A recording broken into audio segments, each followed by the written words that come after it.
What is up, everybody? So, there's a vinyl tag that's going around since I'm new to the vinyl community. And I didn't know that there were multiple videos that had different questions. So, I found one that a channel put up, they had done, linked to another channel. But I didn't know that Noble Records did one too, and of course he should be doing one.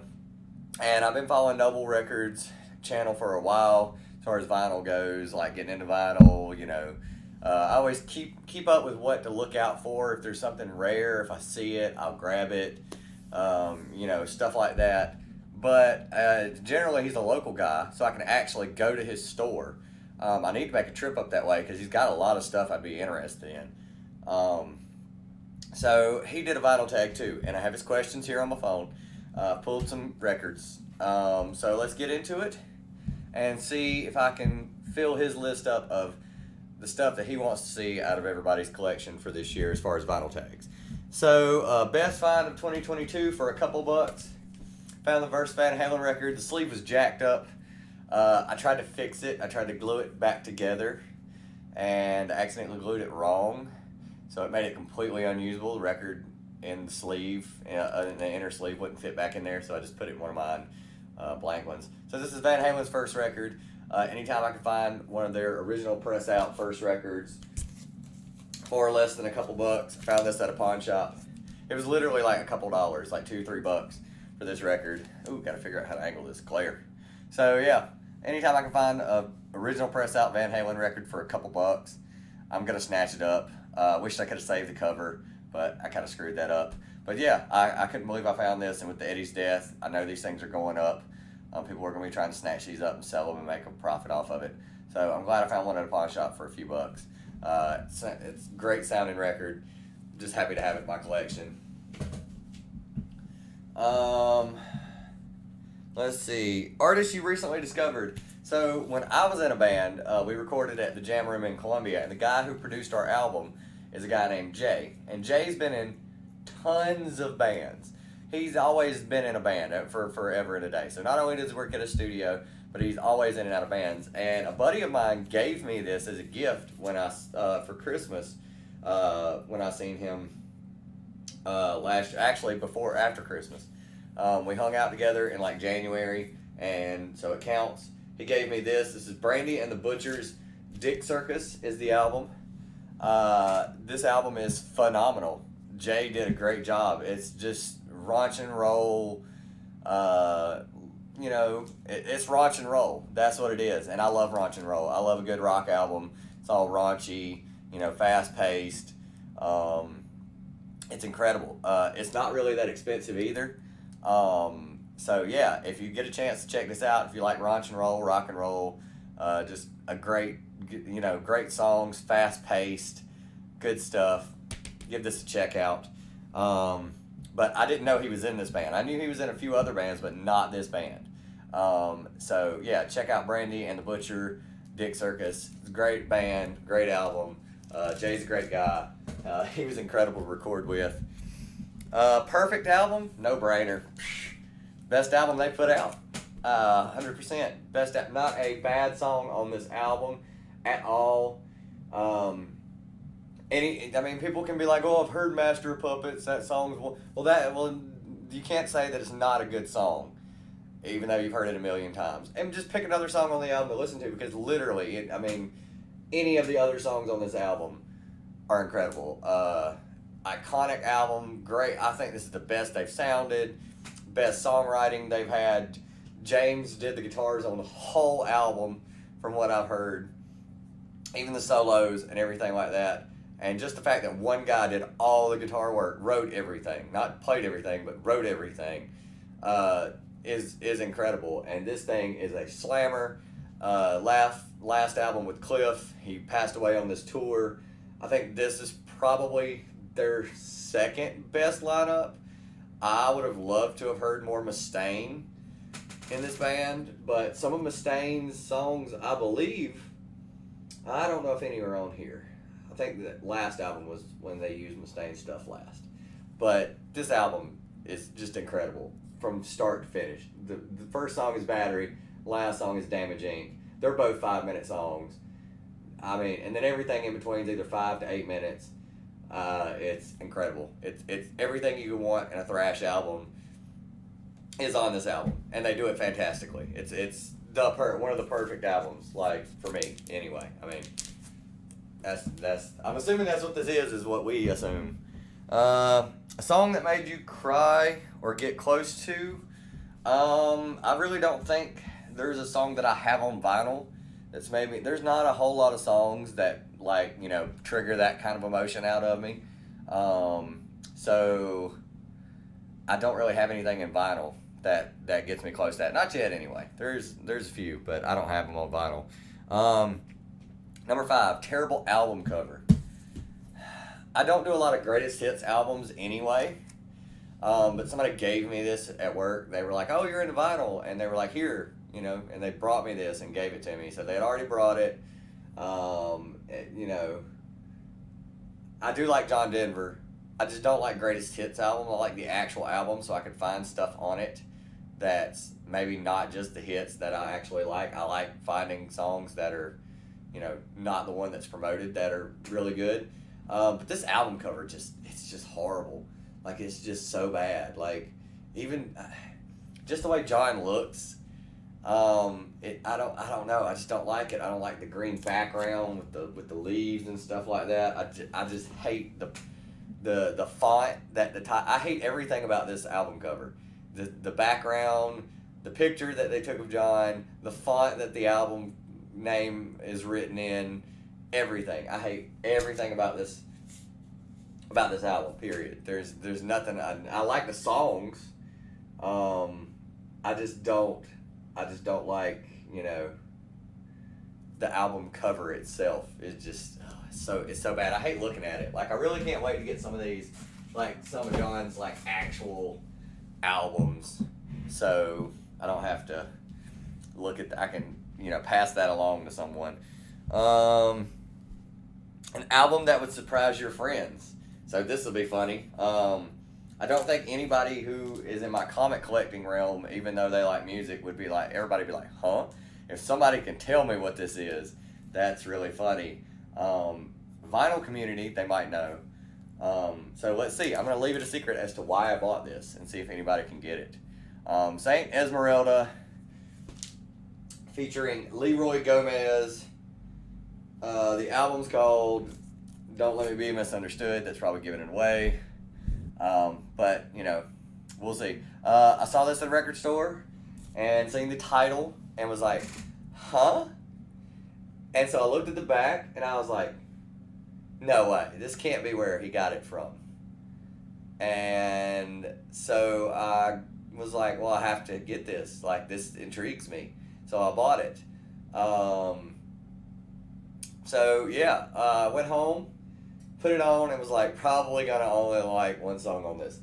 This entire album's real, like this. I mean, oh my God, there's only 5 songs on this album, and I love everything about this album. It's really good. Flamenco, it's just Latin as all get out. It is so good. The guitar work on this album is incredible, just so good. And I love all the songs on it. So front, back. Yeah, people would not, knowing my musical taste, I mean, even though it varies, I listen to everything. People would not think I would have this record, and they definitely wouldn't think I absolutely enjoy everything in this record.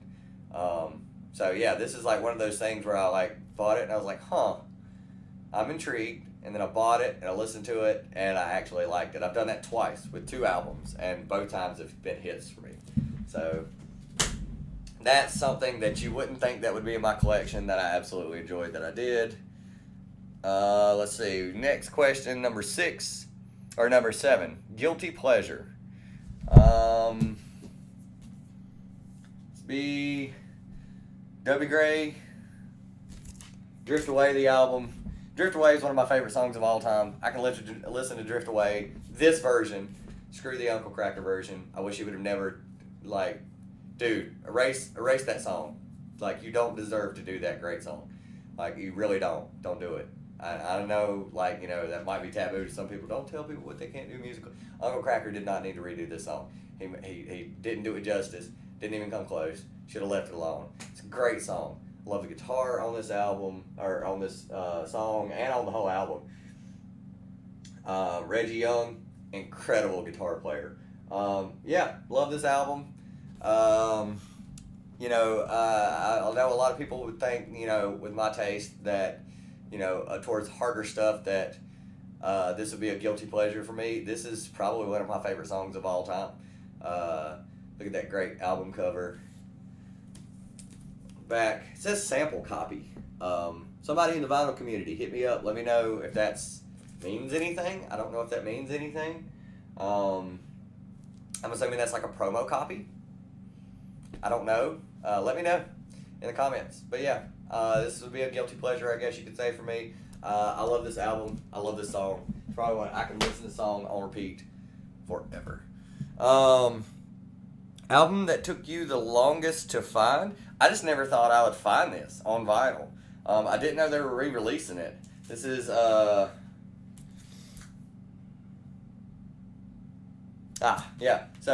Unita, Coping with the Urban Coyote.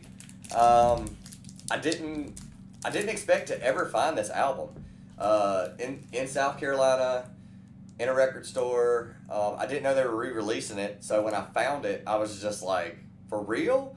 I think I even passed the Manowar album up to grab this this album. So, because I never thought I would ever see it, like, on vinyl, because at the time I don't think they were printing a whole lot of vinyl when this band came out. And at the same time here, I was lucky because they reissued this, so now it's like, disc 1 is like the album, disc 2 is unreleased bonus 2013 live recordings. So yeah, when I seen this, I was just like, I never thought I would ever see this. Like, I never thought I would just run across this. So I snatched it up. So this was something I never thought I would ever even find, even though I love this band. So there's that. Number 9, my most wanted album from last year, I ended up getting. It's the 2010 reissue, reissue, one or the other. Manowar, Battle Hymns. I wanted to start digging it, getting Manowar albums. I've already got another one lined up. So that's great. But yeah, this was my biggest want for last year, and I actually picked it up, and it did not break the bank like I thought it would. Great songs on here. Death Tone, Metal Days, Shell Shock, Fast Taker. The whole first side's really great. Second side, Manowar, Dark Avenger, William's Tale, Battle Hymn. This album is really good. To be honest, this could have been the perfect album thing. This is a banger after banger after. I don't think there's not one song on here that I don't like. Which is, funny because people are gonna be like, oh, Manowar. This album was incredible. You start having a couple ones where they have like one or two really good songs on the next few, but then they hit out with Kings of Metal. That whole album's, slaps, as the kids might say nowadays. Ross the Boss, who's still doing stuff. I love Ross the Boss. I love his work. He's a great guitar player. Plays Les Pauls like me. He gets that tone. I mean, it's just so good. He plays like me. Like, I play like him. Like, very, very, it's heavy, but it's nothing like, you solo and stuff, but it's nothing it's just straight, full on, loud, high gain, rock / metal tone, and I love it. Joey, Donnie Hamzik, which I don't know what he's doing now, and Eric. Yeah, I love this. This is a grail for me for last year, and I'm glad I picked it up. Great album. Incredible. Let's see. An album with the animal on the cover is number 11. Yeah. Pink Floyd, Adam Hartmother. A friend of mine gave me this for Christmas. His wife was buying Christmas presents for everybody and seen this at a Walmart and was like, he literally said it was like, this one, or she was like, oh, he'll like Pink Floyd. He likes Pink Floyd. So it was this one or it was Dark Side. I think they were around the same price, and for some reason she picked this one. This is an interesting album, just from the cover alone, and then the name Atom Heart Mother is very unusual. But at the same time, it's like this was right before Dark Side, I believe, and it really sounds like Pink Floyd is trying to figure out how to sound like Pink Floyd. Because you think Pink Floyd, you think Dark Side, you think The Wall, you think that sound. This, you can really hear them kind of transitioning from their early stuff to that sound. Like you hear little hints of that sound on this album, but it's not quite. It's like a mixture of the two eras. It's a mixture of the, Syd Barrett to the Roger Waters, and it's really weird. Yeah, I haven't listened to this in a while actually, but yeah, Cows. Why? Who knows? Who knows why they went with Cows? But Cows. Let's see. Favorite new release.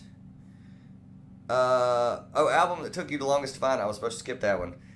Unita was my favorite new release of 2022. See, screwing up already.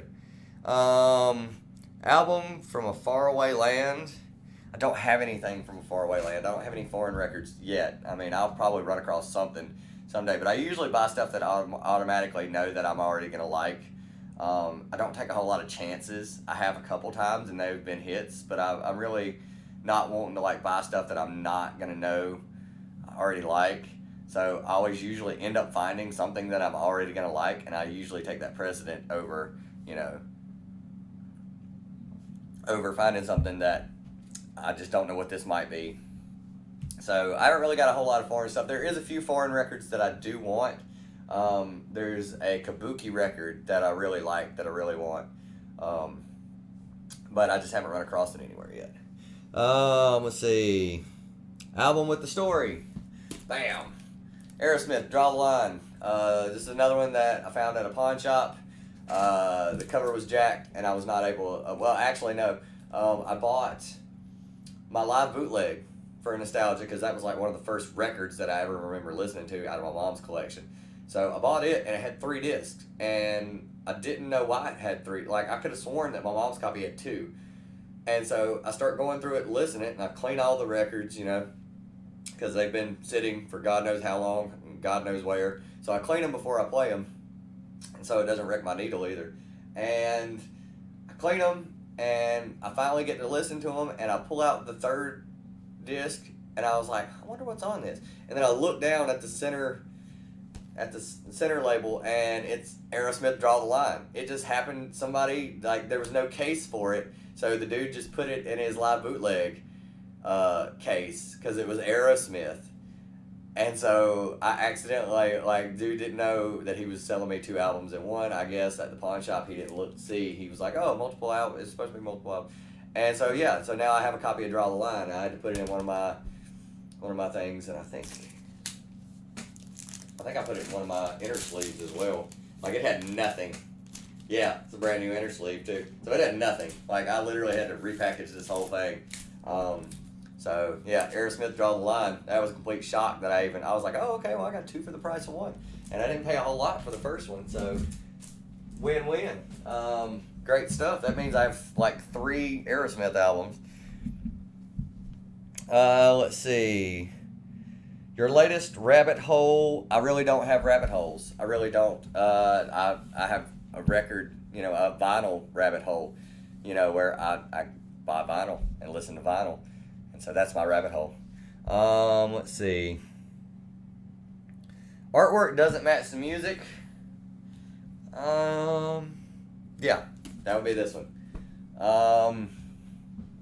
Yeah, to me this doesn't fit. To me this kind of looks like funk, or some kind of if you looked at this you would think either funk or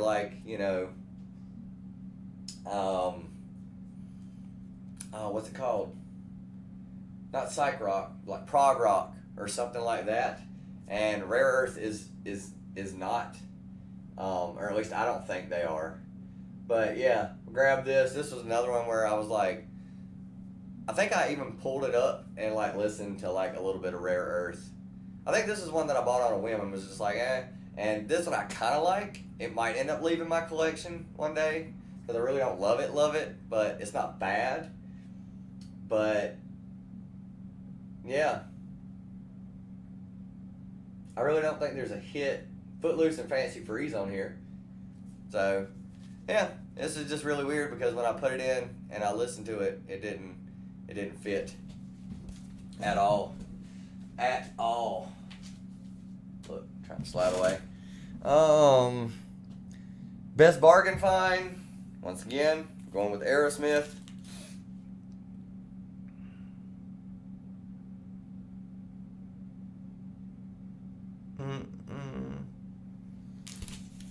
Aerosmith, Toys in the Attic.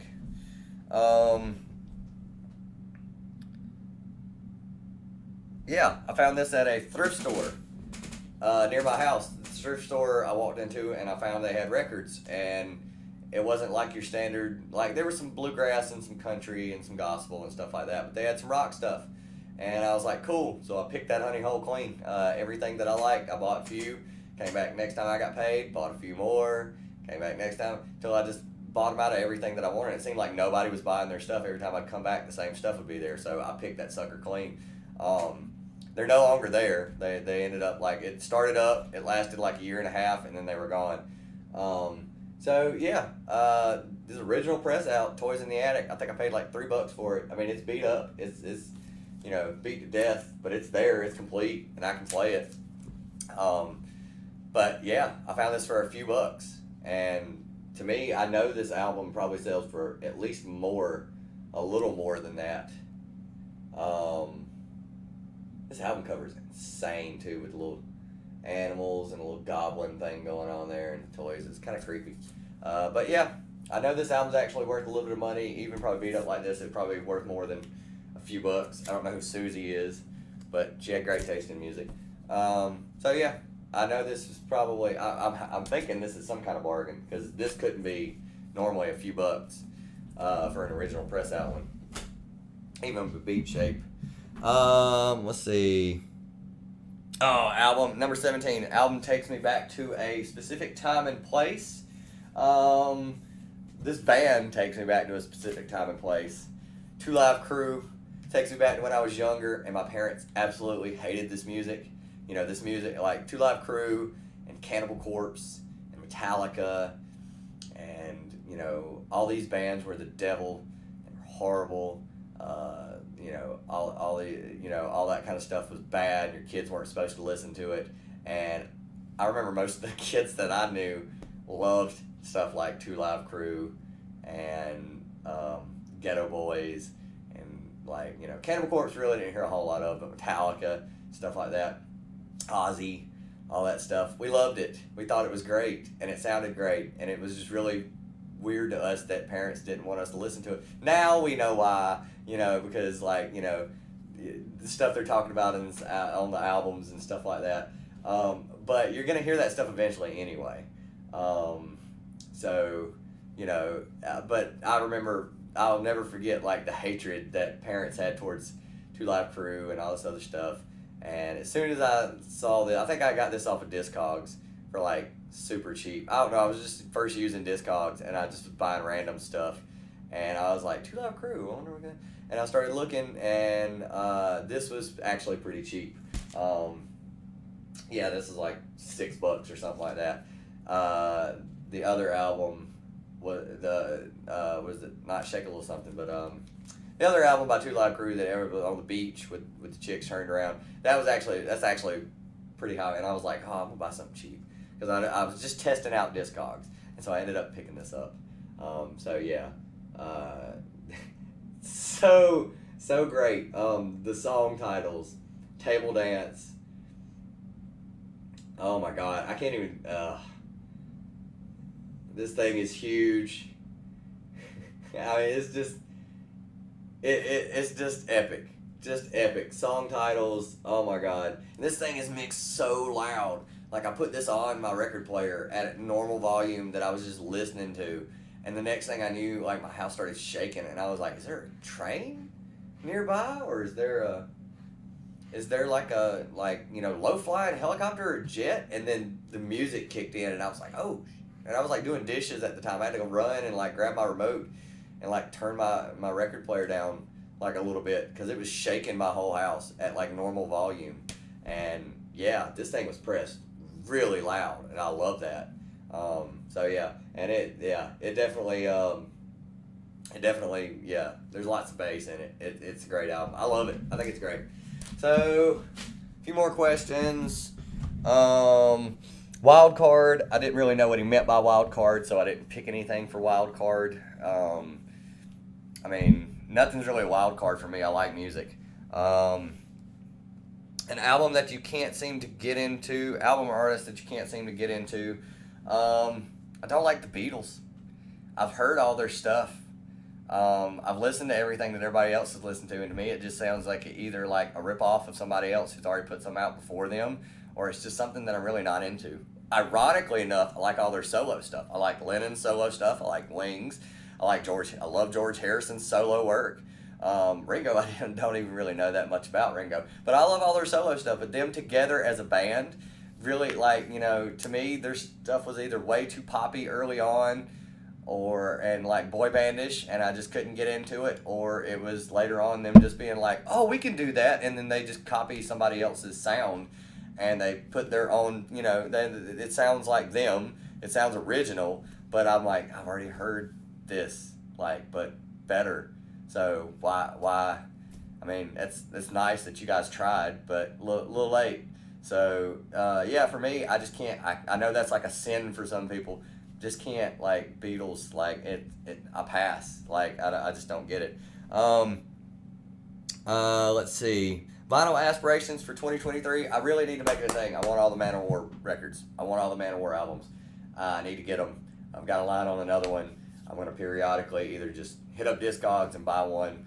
Some of them are kind of expensive because they're like low pressings, or they're hard to find, or stuff like that. But I need to get them. I need to get that done. I'll do Manowar this year, and then next year I'll pick another favorite band of mine. I'll probably go with Black Sabbath next year and get all their stuff, because I need to get their stuff as well. And just keep going down the line. I'll make it a yearly thing where I pick a group that I like, or an artist, and just get all their stuff. So yeah, this year, Manowar, as much Manowar as I can get. Yeah, and so that's it. So I'm gonna leave a link in the description for Noble Records. Hopefully you've watched this far. Yeah, y'all have a good one. I will see y'all later. Peace.